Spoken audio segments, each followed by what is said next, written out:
And for everyone just joining us, it's really exciting. We can't believe it, actually.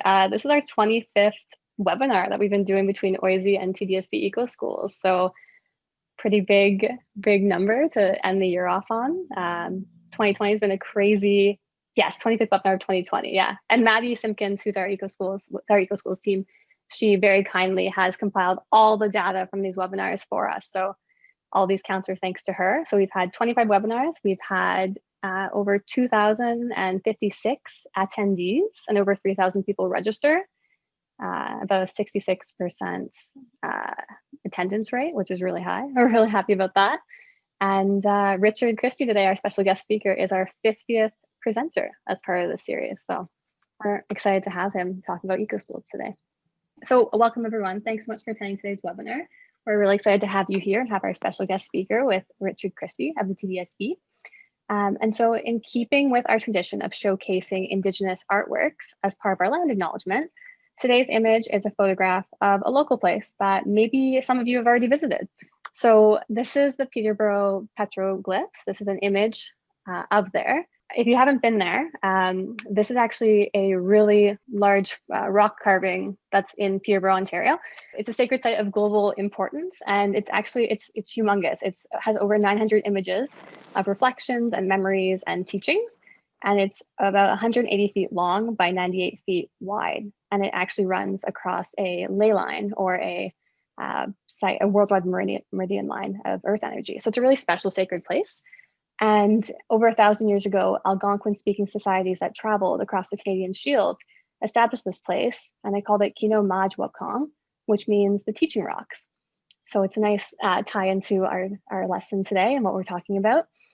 And what we really want to talk about with this is that this is the largest known concentration of Indigenous rock carvings in Canada, and one of the largest collections of ancient rock carvings in all of North America. And it's right here in Ontario, so that's pretty great. And this photo reminds us that even things that are carved in stone, like these ancient artworks, are susceptible to signs of climate change. And I think that really reinforces the importance of what we're doing here with EcoSchools and what we want to communicate to our students. So with this in mind, I'd like to state that we acknowledge that we're hosted on the lands of the Mississaugas of the Anishinaabe, the Haudenosaunee Confederacy, and the Wendat. We also recognize the enduring presence of all First Nations people, Métis and Inuit peoples on these lands. So back to you, Jen, and you can introduce our special guest speaker. Thank you, Elise. That was lovely and always great to learn about our local history. So as Elise has already introduced our guest speaker today, Richard Christie. He is the Toronto District School Board's Senior Manager of Sustainability and happens to also be my manager and Chris's. He currently oversees an interdisciplinary team of educators and technical staff in the board's Sustainability Office. In his previous role as Program Coordinator of Ecological Literacy and Sustainable Development, Richard led a team of board staff and external partners in the development and implementation of the TDSB's EcoSchools program. Richard has served as an Assistant Curriculum Coordinator of Outdoor Education at the Scarborough Board of Education and Site Director of Hillside Outdoor Education School. Richard has also taught students in the primary and junior divisions from kindergarten to grade 6. With that, Richard, I'll put it over to you and just let everybody know that Richard will be leaving time at the end for questions. Okay, thank you very much, Jen. Let me just get my screen up here. Okay, well, super. Thank you very much for having me here today. I know you've been doing excellent work and you've had a lot of great webinars that have been very successful.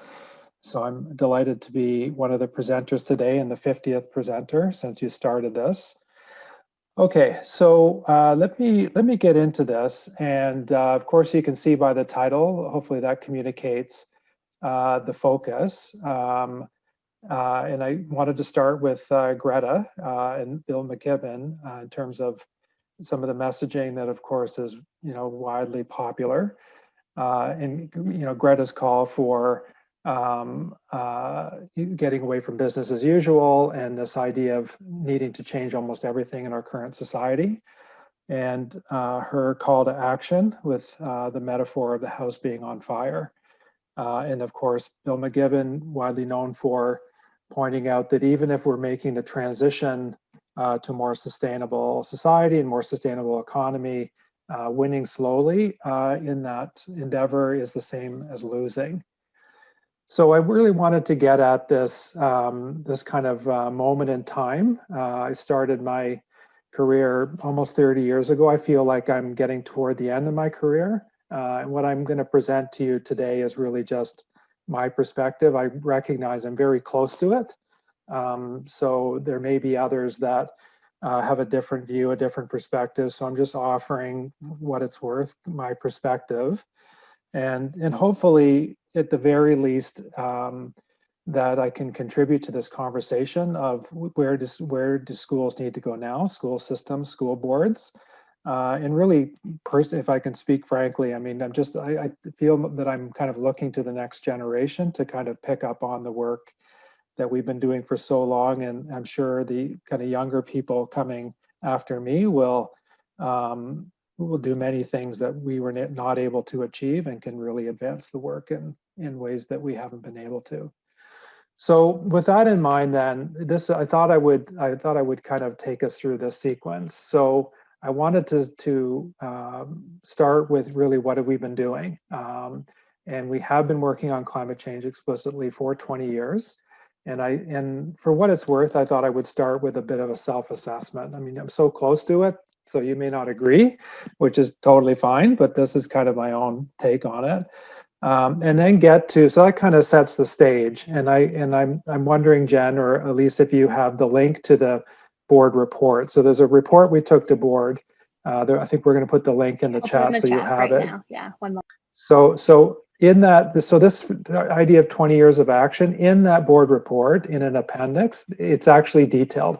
So there's a good, I don't know, it's 8 or 9 or 10 pages that kind of detail what we've done in 20 years. So I'm kind of really going over that primarily. But then I want to get to, okay, now what? You know, the house is on fire, and you know, we've been doing incremental change, but it's getting very frightening. And what does that mean? And I'm going to end with some suggestions for trying to unlock more significant change. And they're just really just suggestions from my perspective. So in terms of the self-assessment at TDSB, I would offer this. And again, it follows the outline in that report. And I think looking back, we have been, when you're so immersed in it, it's hard to kind of take a step back because you tend to be focusing on the most immediate things that are in front of you. But when you can kind of take a step back after, in this case, 20 years, you can really see all the things that we've worked on to put in place, everything from policy and funding, the process we use for consulting with people, youth engagement, our partnerships, Section 3, which is really thinking of school boards and schools as thinking about education as a catalyst for climate action. It's not just about our building greenhouse gas emissions. We have a role as a catalyst in terms of education, active, safe, and sustainable transportation, and then the operational issues. So, and you can see I've started to kind of give grades, and I'll kind of take us through this, and hopefully it's helpful. Again, to really set the stage, if you're going to look forward to how do we accelerate, how do we make more significant changes more quickly, I think it's worthwhile really understanding kind of what we've done. So starting with policy, we have an environment policy, wrote it in 2000 and made revisions in 2010. We have a charter for active, safe, and sustainable transportation, and I've given us an A. And to me, I mean, it's important to have a policy for sure, but I would kind of give that a check. Like, I wouldn't want to waste any more time on policy because we've got a policy, so I wouldn't spend any more time on that personally. In terms of funding, I've kind of given us a B, and it really depends on how you look at it. But on the one hand, you could say, well, we're not investing anywhere near enough. I mean, I could easily go there, and I could easily give us like an F or a D for sure. But then, to be fair, if I look at our peers, other school boards, how many other school boards have a sustainability office? I'm a senior manager of sustainability. That costs a lot of money, right? We have dedicated staff like Jen and Chris, for example, who are working in the sustainability office. And we have other staff as well, dedicated, working in the sustainability office, focused on environmental issues and doing good work. And I don't think you'll find another school board in North America that has anything like what we have. So I think we're something. We also it's unusual, we have outdoor education centers, and over the years there have been cuts, no question, and disappointing cuts at various points. And certainly our program is not what it was 20 years ago. But we still have 9 outdoor education centers. I mean, this year is different with COVID and how everything runs, although that staff is very busy. We have an environmental legacy fund where the sale of carbon credits has gone in there, and the sale of green electricity through solar projects that we sell, that revenue goes in. Now we've taken a hit this year because some of the money was taken to deal with COVID, to help get more teachers, to get them out to the higher needs schools, to lower class sizes. So that's taken a hit, but it's still there. There's still some money. There's still annually money coming in. And again, compared to our peers, I would say that we're doing very well compared to, really what's needed. It's probably a drop in the bucket, right? So it depends on how you look at it. Kind of call this next area the consultative approach. And again, I would give ourselves an A here. And because we have a community advisory committee on environmental sustainability, and that's a very powerful committee. It's chaired by a trustee and co-chaired by a trustee and a community member. It's not a staff committee, but this committee can report right to the trustees, and it gives it special power, gives it special influence. And again, I would suggest very unique. We meet many times in the year. I think we have 6 meetings this year. We also have another thing which is on the screen here, which is a joint management labor environment committee, which is quite new. It's about 2 or 3 years old. It was our labor partners that asked us to do this. So we meet we meet together, I think it's 3 or 4 times a year. I think it's 3, I'm not sure, I lost track.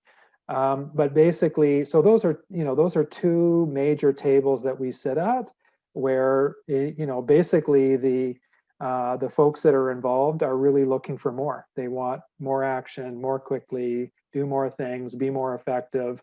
So I would give us an A, and I think we do that well. Sometimes I think we do too much talking, right? Too much consulting, because the time you're spending consulting, you're not doing. I mean, there's a bit of a tension there, but it's what we do. I think it's valuable. We get a lot out of it, I think.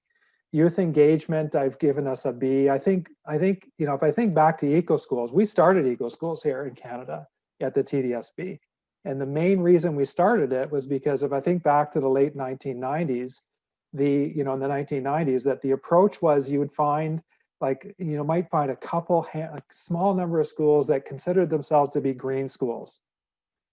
And you'd find schools that had like an extensive garden outside would consider themselves to be an environmental school, although they didn't recycle, they didn't do, they had a nice garden. And so really one of the reasons why we went this whole EcoSchools road is that the whole point was to mainstream it. That was the whole point. How do you not work deeply in a very small number of schools? It was, how do you work broadly with lots of schools, lots of students, lots of teachers? And that's really why we went down this road. And I think we've been, pretty successful in that. And I'll talk a little bit more about that later. And we do staff work on these middle school and secondary youth leadership conferences.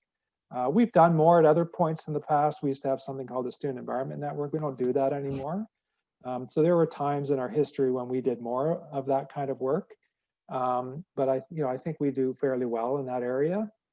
Our partnerships, I would give us, I've only given us a B. It should probably be higher than that.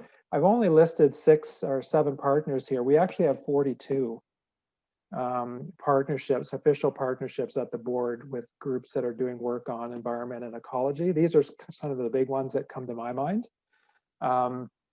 And they can be very impactful. And we give, there's various levels of support that we provide. One of the groups we heavily support is a group called Number 9. And they're really architects that work with classes, and they revision their whole local neighborhood. And it's, if you go on their website and look into it, it's extraordinary. It's extraordinary work. I think it's very deep. It's not superficial. We're happy to be partners with them and to help support their work. Food share is another example. This is one of our high schools in the West End, 2-acre market garden. And it's tremendous. It operates, produces tons of food. A lot of the food goes to the kind of at-risk folks in the neighborhood that are food insecure and that kind of thing. So partners, I've only mentioned a couple of examples. That's, I think, something we're good at, I think, within our limitations we have. And this whole cluster of education as a catalyst for climate action. And you can see what I've kind of grouped together here. I've given us a pretty high score. And again, TDSB started EcoSchools. This was 20 years ago. And we ran it for a couple of years. And then basically what we did is we gave away all the intellectual property to other school boards in Ontario. And that was really the beginning of what became known as Ontario EcoSchools, which is very similar, but a little different than ours. And that has evolved into EcoSchools Canada.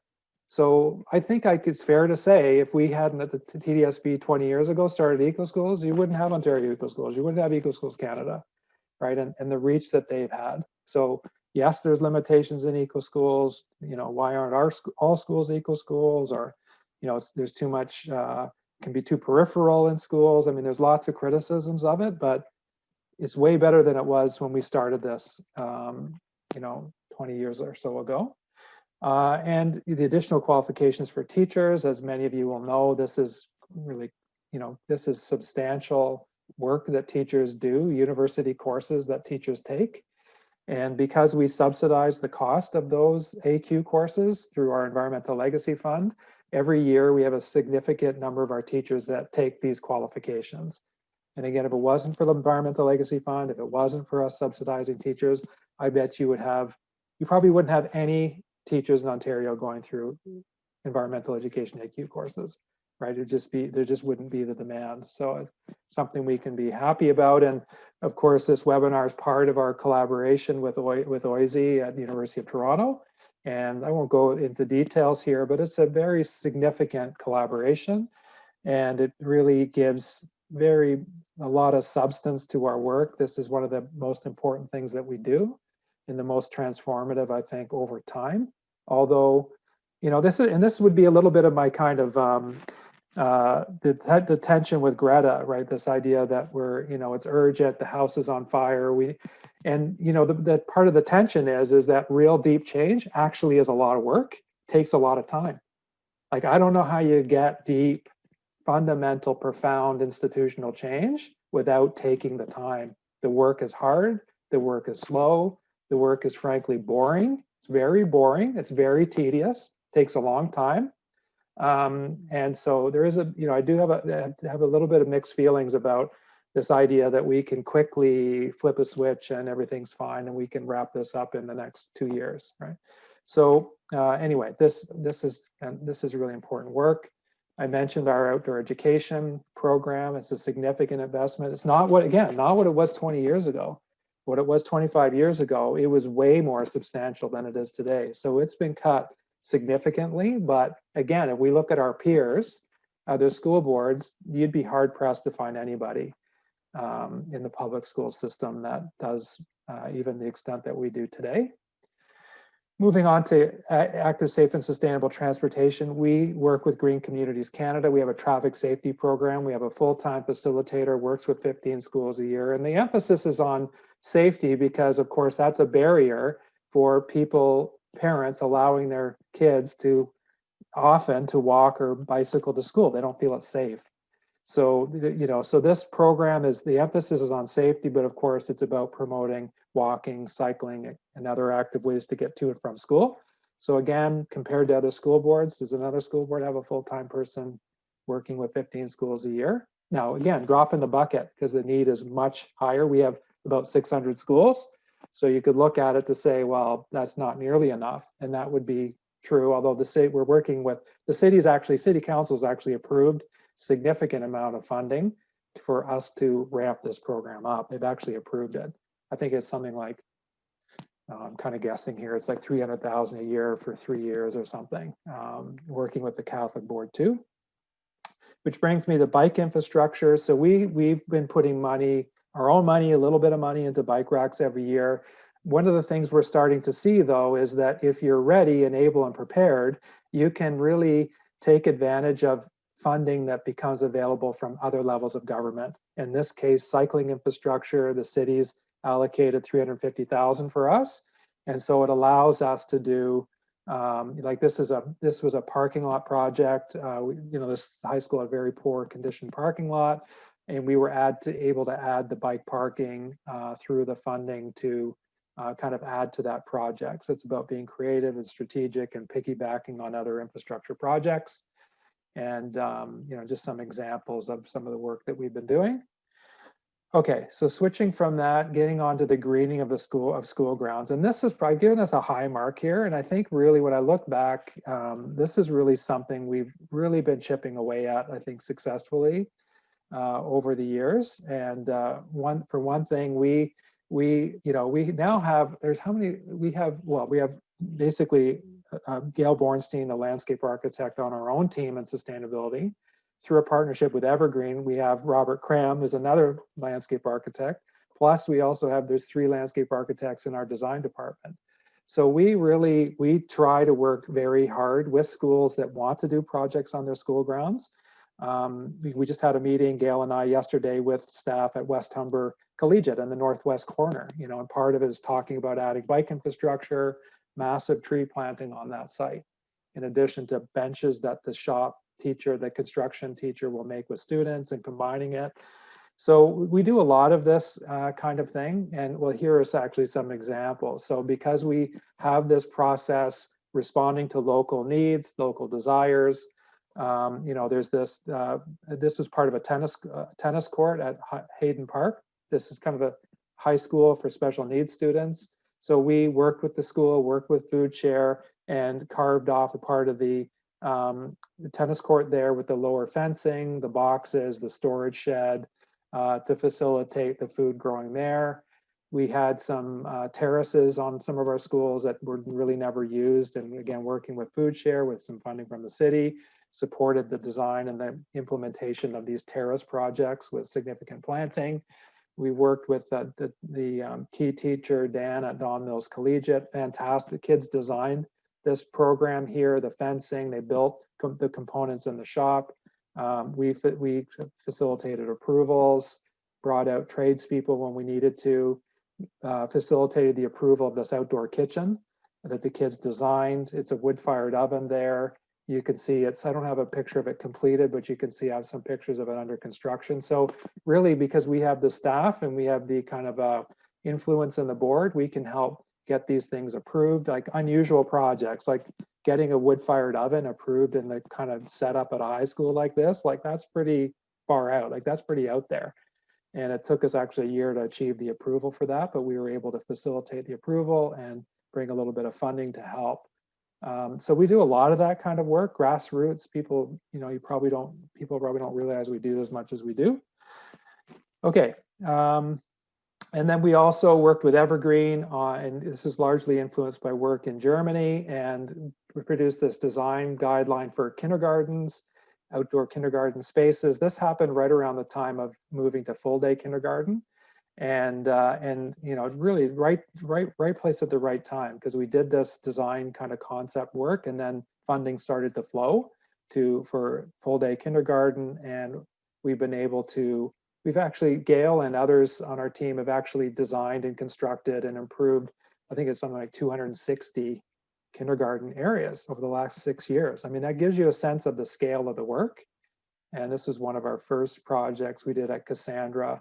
And this is, there's the kind of the crisis of greenhouse gas emissions, which is urgent and we need to pay more attention to, and I'll talk more about that. But of course, the work that we do is driven not just by greenhouse gas emissions. Like we're trying to create rich outdoor spaces for kids that are good for kids and that support child development at a critical, time in the life of children, right? So that's been a huge influence in the work that we've done. You can see that's just one project. These pictures are all from Cassandra. It was one of the first ones we did.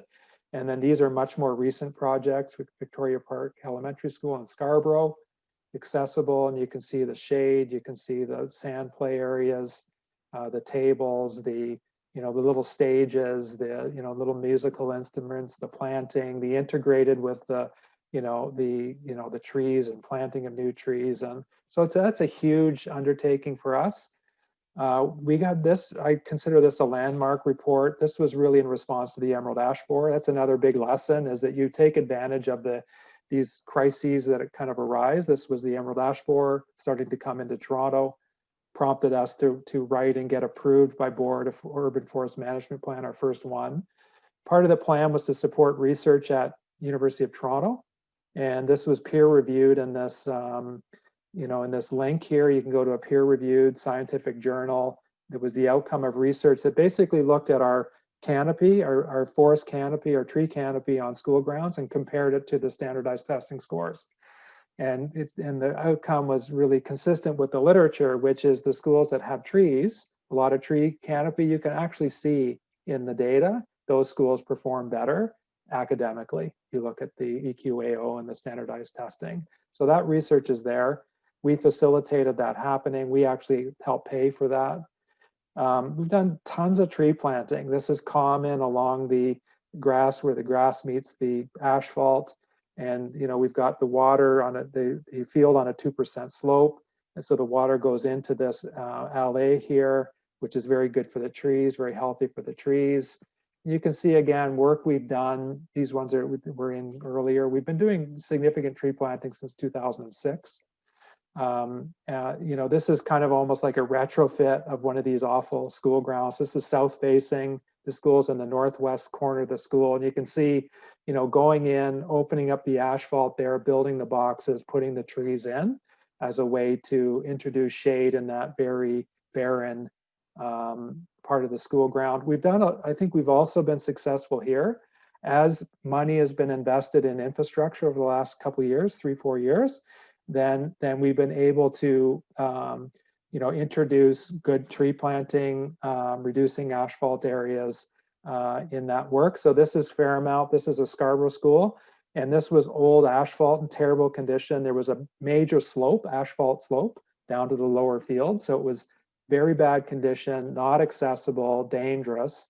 So we went in there as an infrastructure project, made it accessible. So that ramp there, all that is all new. It was just an awful school ground before. This was all new.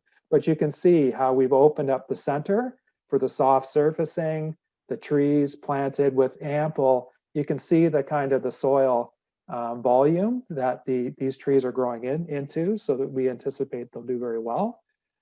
5 trees just in that shot there. This school down in South Riverdale, they received significant donation money. We worked on the school ground, and you can see that a lot of work done on integrating the trees, the shrubs with an active school ground. This is all new. The track, the fencing there, post and rail fencing, the shrubs, the tree planting, the seating, the basketball. This is all new. This just opened recently. And this, I wanted to show this because of the soil cells. So again, when you have a sustainability office, you're in the guts of the bureaucracy, and you can use your influence to shape how money gets spent. So this was development money at Church Street School, and we were able to advocate for and get support for spending the money on these soil cells. So these are like big cells that are underneath the ground that allow the trees to the roots to really spread out. And when you do it, it's extremely expensive, which is why it traditionally hasn't really been done very much. It's very expensive, but the trees will do way, way better, grow much larger, be much healthier, last much longer. We do a lot of this kind of planting, more planting. This was a huge breakthrough. It took a lot of work, a summer watering program, because we were always, when we were tree planting, we put 10 trees in a year. And we put them close to the school because we were relying on the school to roll out the hose and to water the trees. And we didn't think they could handle more than 10, and we wanted to be close to a water outlet on the school. But now we have a summer watering program. So this is a TDSB truck. They go around to the school, the new trees we planted, they do it for 2 years. July and August, you see the gator bags, they fill them up. I mean, look at the picture on the left with the parched grass. Like, that's how much little rain there had been. And so this is very liberating. It means that we can do plantings now. We could do 50 trees, 60 trees, 70 trees at, some of these suburban schools along the highway. We can, because we can now water them and they can be far away from the building. But we do nature study areas, engaging the kids. Maintenance is huge. It took us years of fighting and getting the resources. It was that urban forest report that was the breakthrough. We now, in the report, there's actually an annual allocation of money to do the tree maintenance that you're seeing here. That was a transformation of this school. This is what it was like, T-bars, strangling the trees and under a lot of stress. So we put cages around them, took the wire ties off them, mulched them, put the gator bags on. Winter, we do mulching in the winter. We mulch large areas. This was oak trees, beautiful old oak trees in the school ground under a lot of stress, a lot of students running around, very muddy, and just, going in there with a blowing truck and just blowing in large quantities of mulch. We've done tons to address the emerald ash borer. This is a high school. All those red dots are dead ash trees. And so we actually had an injection program. We've been injecting trees to save them from the emerald ash borer, but a lot have also died. And so for the last 5 winters, we've been running a seasonal sawmill. This is our education center in the West End.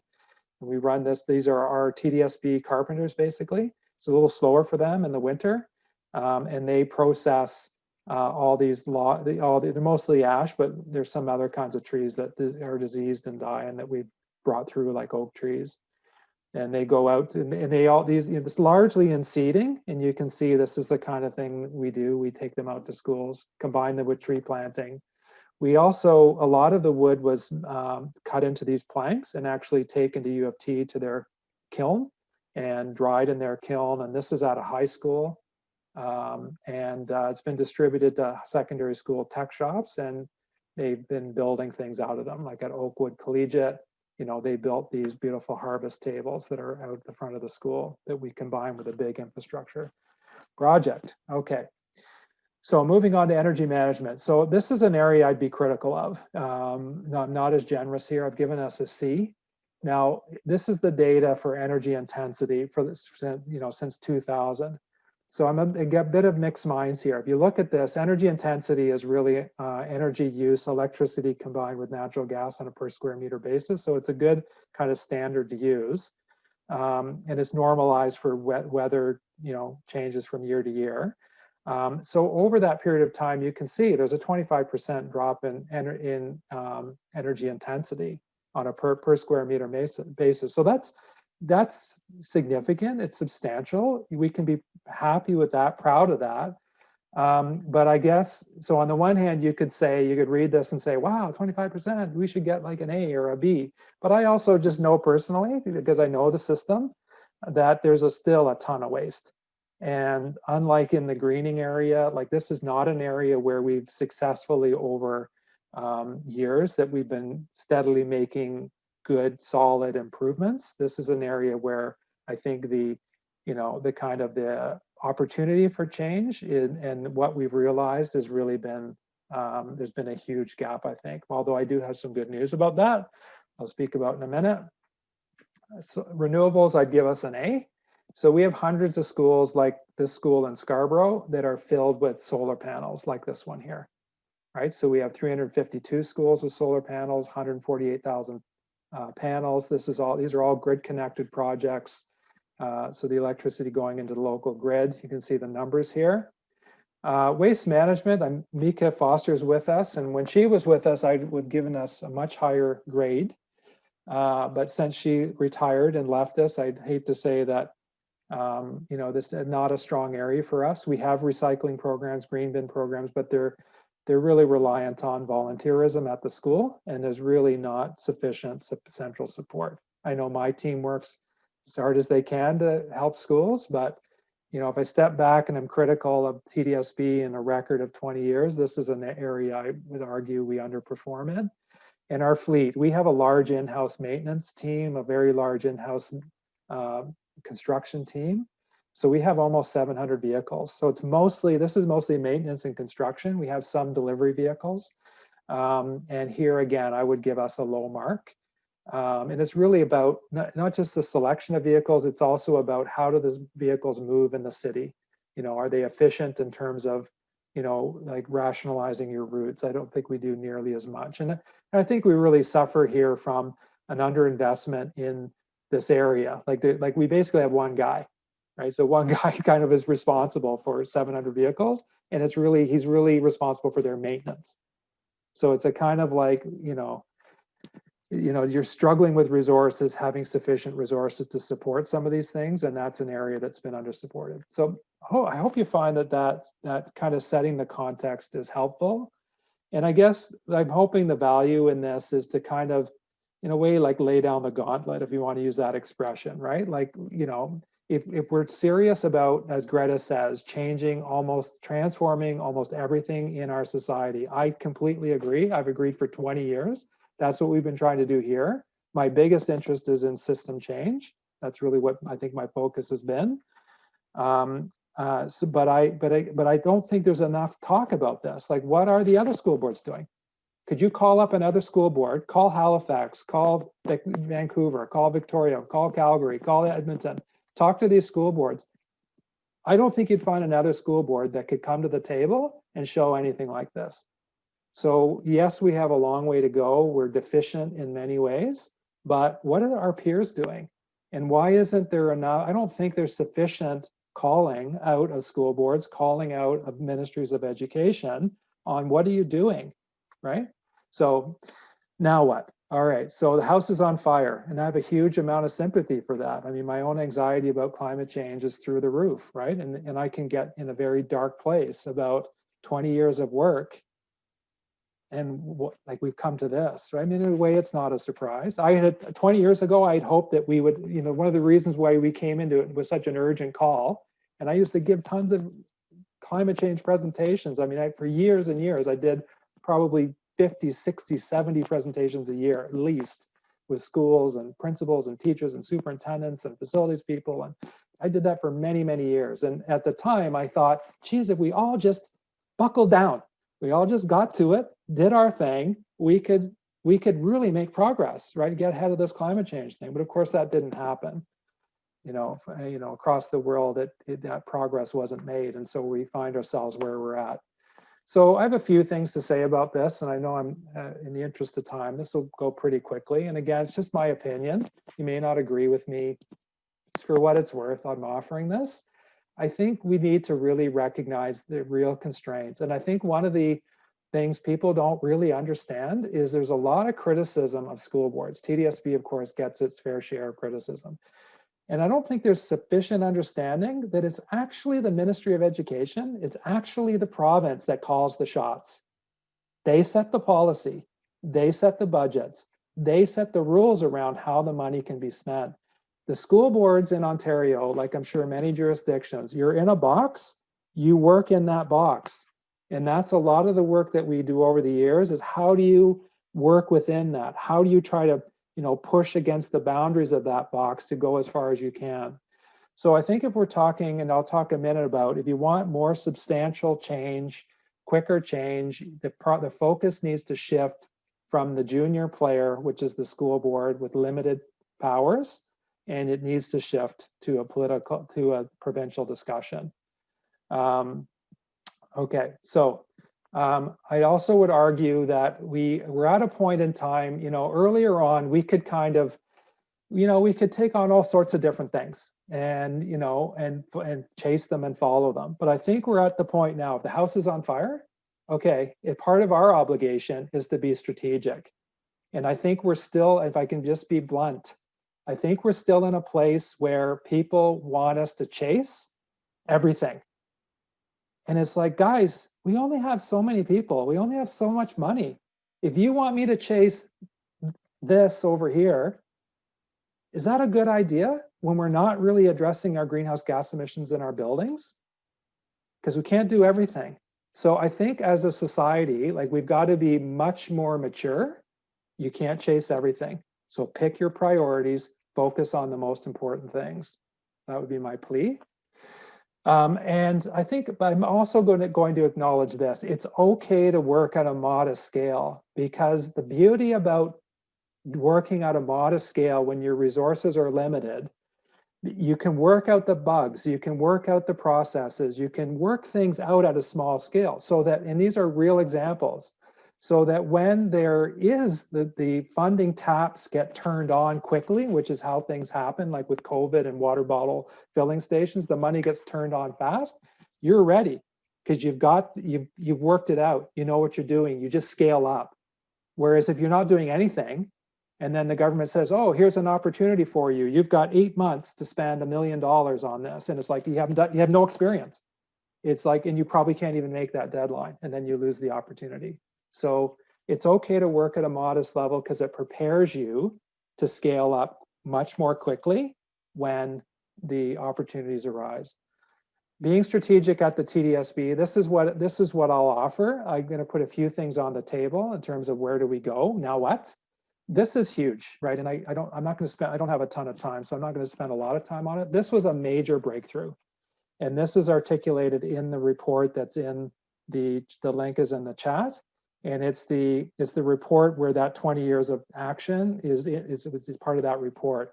So, we were able to, there's a whole story here I don't have time for, but enough pressure was exerted to say the TDSB is not doing enough about its greenhouse gas emissions in its buildings.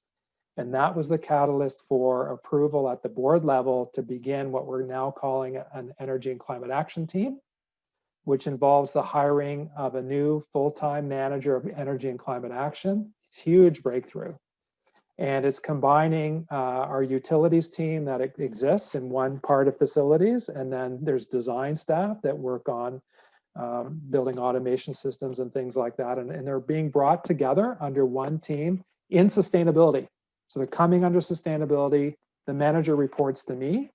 And this is huge because what I would say is over 20 years, we've suffered from a lack of focus in that area.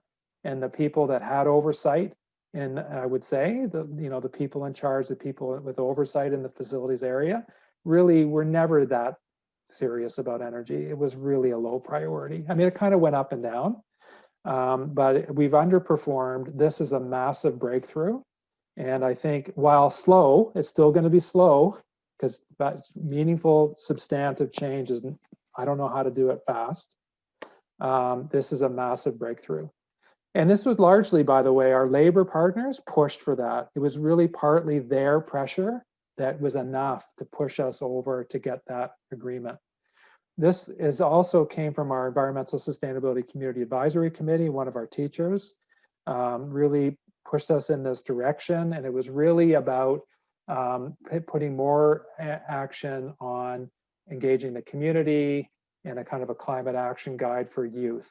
So this is just a bit of an outline here. We're working with our labor partners. We're working with our Environmental Sustainability Community Advisory Committee. We're working with our partners at OISE, and this is something with a new focus. And again, so this is really coming from outside of my office, something we were told we were not doing enough work in, enough focus on, and so that is a major focus for us this year.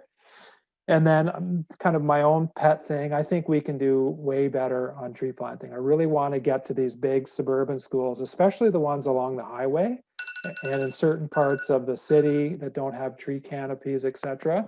Like do 50 trees at a school, 60 trees, 70 trees, 80 trees, like just really get them out there. I'd like to see us really do much more there. All right, last bit, and then we can go to the Q&A. So basically, again, that's all well and good, you can say, but so far I'm still in the incrementalist, kind of track, right? How do you ramp it up? Winning slowly is the same as losing. I mean, what a frightening concept that is, that we're at that point.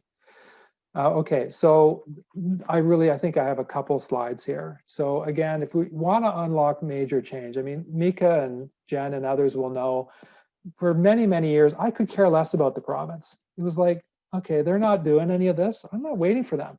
Like, we're just going to do it. TDSB, we're just going to do it. And I guess, when I thought hard about Greta and about the state we're in and what we need to do, I think very differently.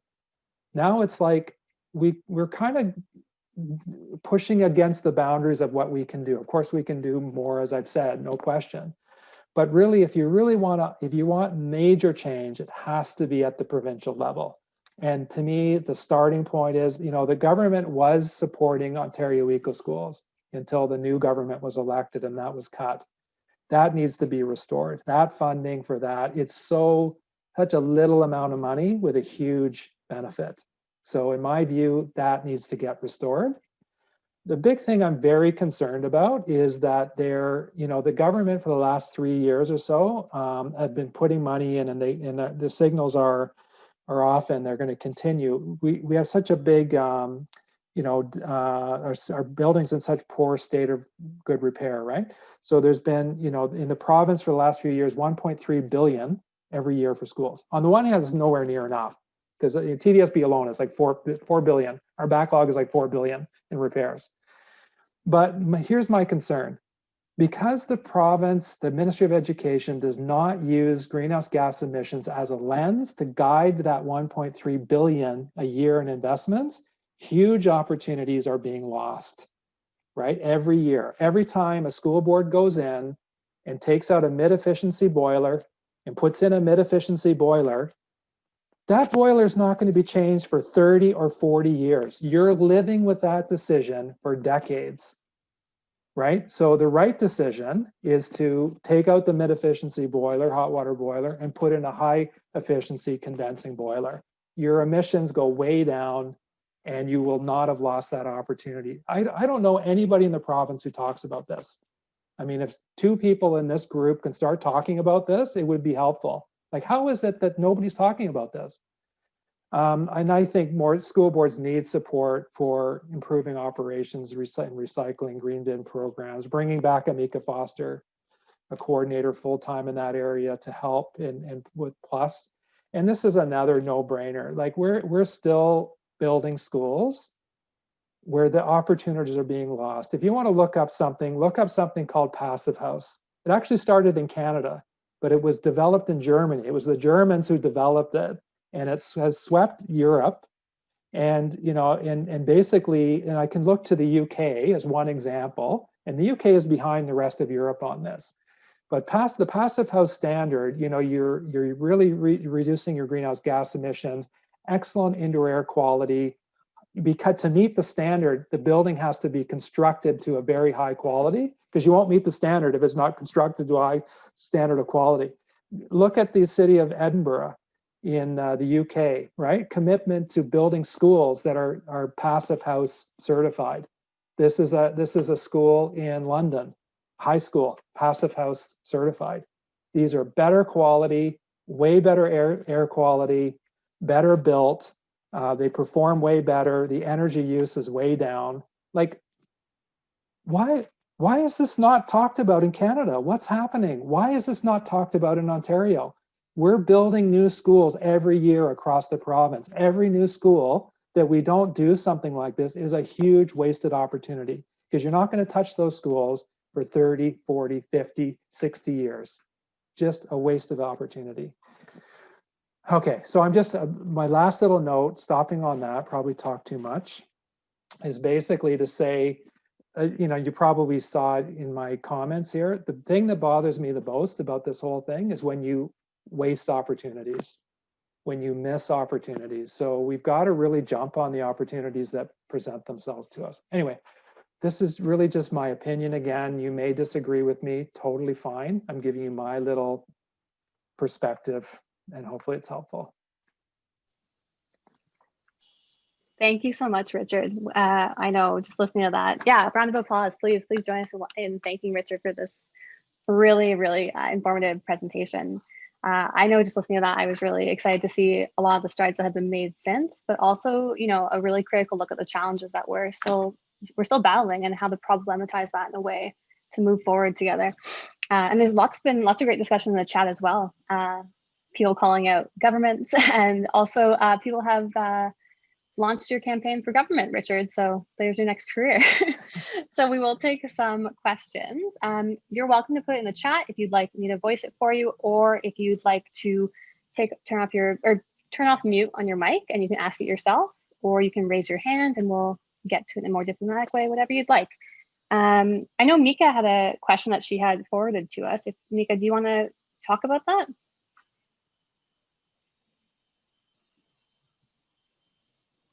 If Mika's still here. Elise, yeah, I'm still here. Go ahead and read it out, Elise. Oh, okay. I have to get my email. You were basically asking about how many different partnerships TDSB EcoSchools has, or TDSB has, with provincial levels of like municipal and provincial government, and also NGOs. Is that correct? Something along that line, but also in dealing with climate change adaptation as well as mitigation. Right. Right. So I did actually look that up. So we actually have a formal educational partnership process. Those of you that might know about it know it's very rigorous and very involved. Very, anyway, lots of steps. So there's 42 in total.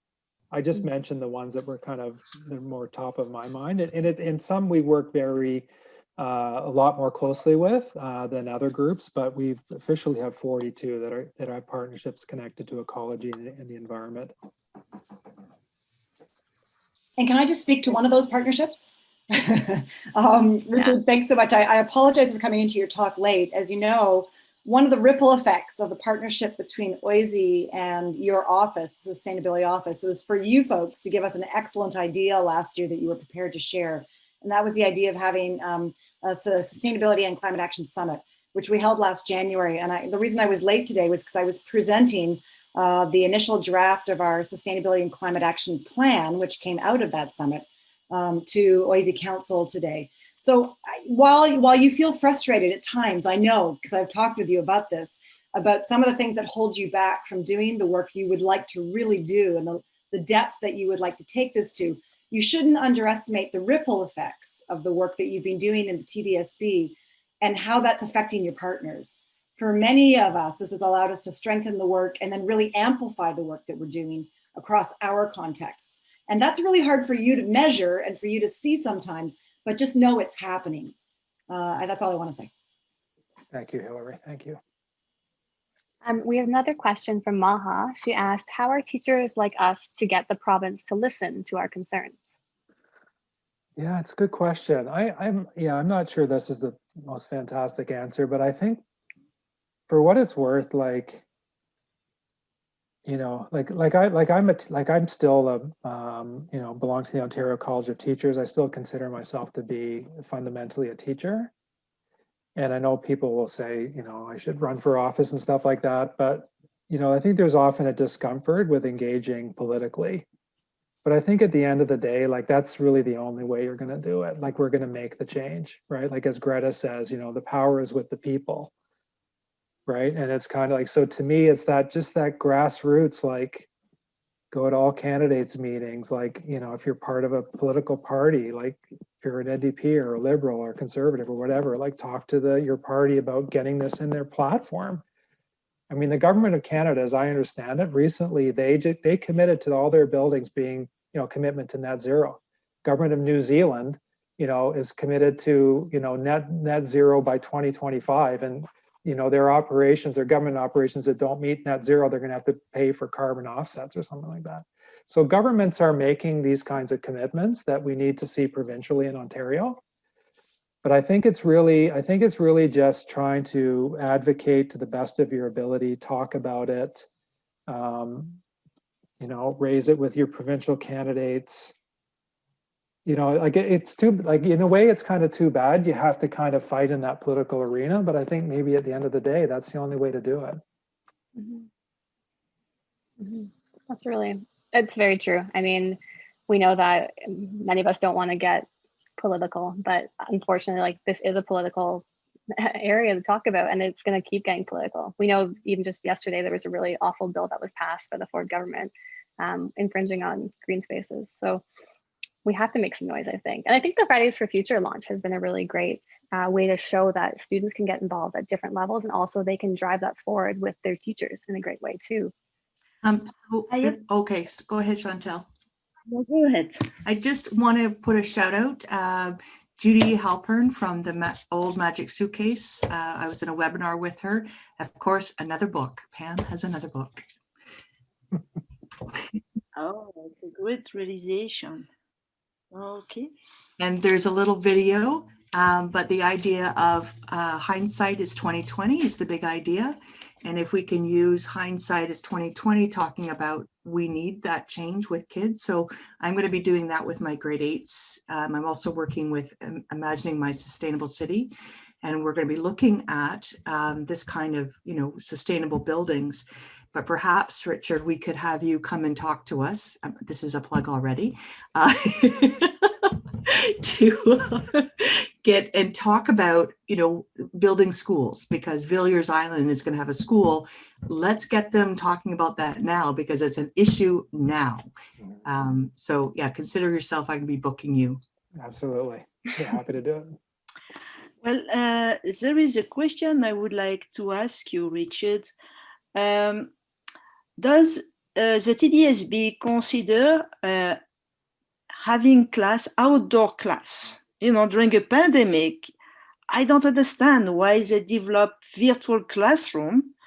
Although, as you say, you can still teach a little outdoor education, but why? It doesn't make sense. Buildings are bad. Why? Okay. So that's a very good question. So what I point out is it's actually tonight. So our board of trustees, they're meeting today. They're in private session right now. They go into public session at 7 tonight. And two of our trustees, Jennifer Story and Michelle Arts, they've tabled a motion to the board. It's the second last item on the agenda for tonight, so it'll be late. And it basically is calling on the board and staff to put a lot more emphasis and priority on supporting teachers and taking kids outdoors. I mean, our outdoor education team is, they are out in schools. The demand on them is huge. I don't know what the numbers are, but just an enormous number of teachers reaching out to our outdoor education team, asking for assistance. So we actually do have staff, specialists out there helping teachers, but the trustees are calling on more, and I suspect the motion will pass, and there will be more emphasis and more resources. And I think just really, I think the challenge is really in helping teachers to be more comfortable. I mean, some teachers are very comfortable. They go out all the time. It's not a problem. And many of the teachers we work with are like that. But I think there's many teachers that are not. And we're in a culture. We also exist within this culture that we're, this idea we have a pandemic, well, let's go outside. But it kind of bumps up against this whole cultural trend of the last generation. The risk aversion, all the risk aversion about, well, you can't do this, you can't do that. Like there's that whole shutting down, things are too risky, you can't do it.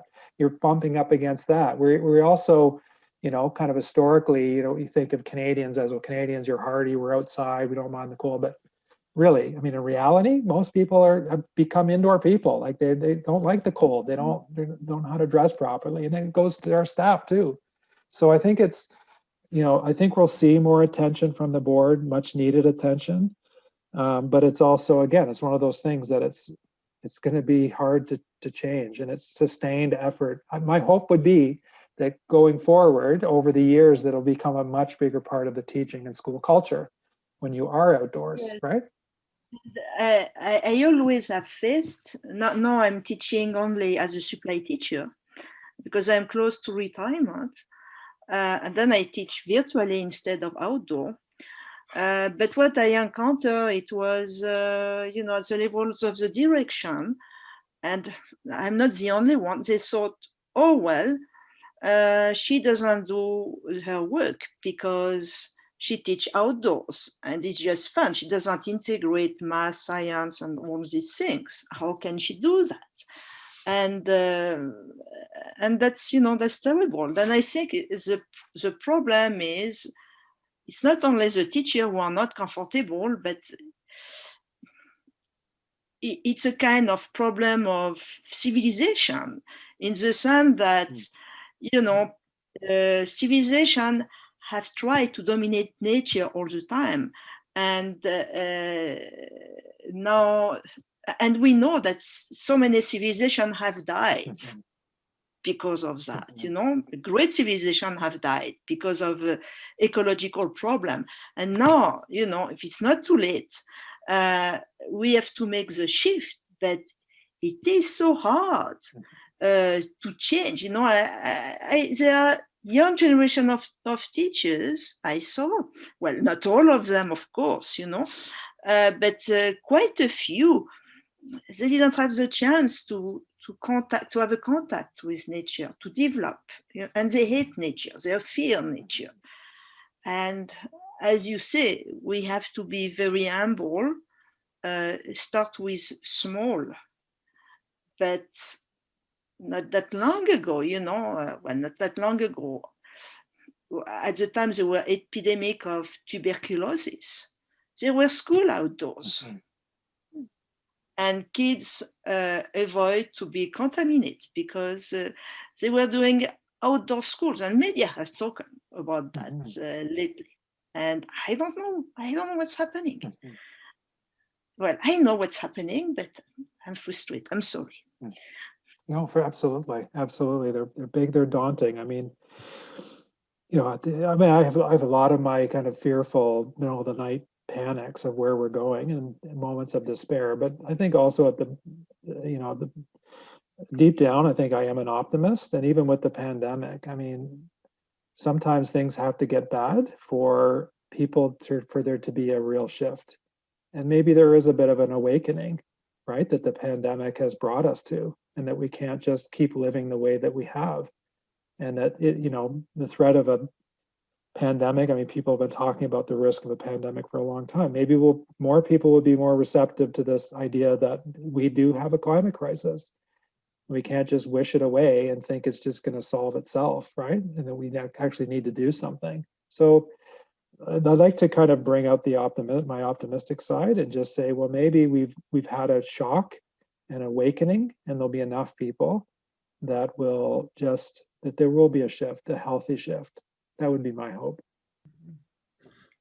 Thanks, Richard. We had a question earlier on in your presentation, but we had some question about the Environmental Legacy Fund and whether we lost that due to COVID. So if you don't mind maybe speaking a little to that. Yeah, so again, it comes down back to politics, right? So the provincial government, when there was call for reducing class sizes, right, and hiring more teachers to do that, the province, basically gave school boards the permission to use their reserves in order to hire more teachers, so that you could get more teachers out into schools. And unfortunately, the Environmental Legacy Fund is considered a reserve. And normally reserves are, the board has reserves for things like, potential future obligations they have. I'm not quite sure, but usually there's very kind of esoteric kind of reserves. But the Environmental Legacy Fund is classified as a reserve. So the decision was that I think it was 2.2 million was taken out of the reserve in order to reduce class sizes. Now that's still left about 500,000 in the reserve. And we do have annual income. So we continue to sell green electricity under a contract with the Ontario Power Authority. So there still is income coming in, pretty significant. And so it's a setback for now. I think when things settle again with the pandemic and we get it behind us, there may be a revisiting of that, and there may be a call for the restoration. I don't know. But it was a bit of a setback for sure. I mean, at the same time, I mean, I know we're short on time, but I mean, on the good side, I mean, one of the small little benefits we had was that, we thought it was a breakthrough 5 or 6 years ago when we got $100,000 a year to put into water bottle filling stations. I mean, it was remarkable. It's like $100,000 a year. It was a tremendous triumph. Like, we were just over the moon. And so we've been spending $100,000 a year through Project Refill. And then the pandemic hit, and all of a sudden, we now are on track to spending, I don't know what it is, Jen, like $3 million on putting out about 800 water bottle filling stations in like 1 year. And if you say 3 million, okay, we were spending 100,000 a year. That's 30 years. So that was like, we were on like the 30-year plan that we telescoped to 1 year. So that's partly what I mean about like, and the water bottle thing is interesting because some of you may have been frustrated waiting for stations that you ordered a few years ago because there were issues with water spilling, design issues, and there were AODA issues with them not being accessible. So because we were doing the program, we got hit that, slowed us down for a year, but we worked through it. So that when we got to the point where the government is like, okay, $3 million, go do it. It's like, we worked all that stuff out. We have the proper machine. We know how to do it. We know how to do it efficiently, cost effectively, quickly. And the plumbers are out there right now. Like the plumbers are out there pounding these things into the schools. It's incredible. So it's partly about the, you work out the things at a small level so that when the funding comes, and let's face it, $3 million, that's really the cost to get us up to a decent standard, because there's a whole standard that we'll now have. The larger your school, the more stations you'll have. We have this standard. I mean, $3 million is nothing in the comparison of a huge budget that the government has, yet it can drastically advance that one little thing. That's really great. We just launched our exit poll as well. Are there any other questions for Richard? I am conscious of time. It's 5:11 now, and we have taken up lots of Richard's time and really put him through the ringer today. So thank you for answering those questions, very honestly too. We always appreciate that. If there aren't any more questions, I'll stop your screen sharing, and I will just put up one last slide we have for ours about what's coming up. But first, please join me in thanking Richard again for spending time with us today and going through all this with us, and lots of great things happening, and it's exciting to see where it's going as well. So thank you very much. Lots of applause happening and jazz hands as well. So we do have the exit poll in progress. Please let us know what you thought of today's webinar. And as I mentioned at the beginning, for anyone who didn't catch that, this has been the last webinar of 2020 that we've done, and also the 25th webinar of 2020. So it's actually been really incredible to be able to have this space for everyone. I mean, I know when we had to change from in-person offerings to virtual offerings, Pam, Jen, Hillary, the whole EcoSchools team, we were kind of scared because we didn't know if anyone would show up or what would happen or what this would look like. And week after week, everyone came out and everyone asked all their questions and really got involved and engaged. So I just want to say thank you, not just for today to all of you, but to everyone who's supported and been involved throughout all of these webinars. So thank you. We really appreciate it, for sure. And then we also have some more webinars coming up in January, so stay tuned for that. And as well, if you've been following along with the conference that has been being rescheduled, sadly, it's finally happening in April 2021. So this will be our national conference for ecom, which is going to be hosted, of course, with TDSB, EcoSchools, EcoSchools Canada, OISE, and we have some other partners as well who are doing some great work. So registration for that will begin in January. There is a subsidized cost for TDSB teachers, which is great, so look out for that. And if you're a presenter, which I know many of you who are here today are, registration for that will be launching very shortly. We've been working tirelessly behind the scenes to get that going this week, hopefully. Well, not hopefully, it's gonna happen this week. So look out for that.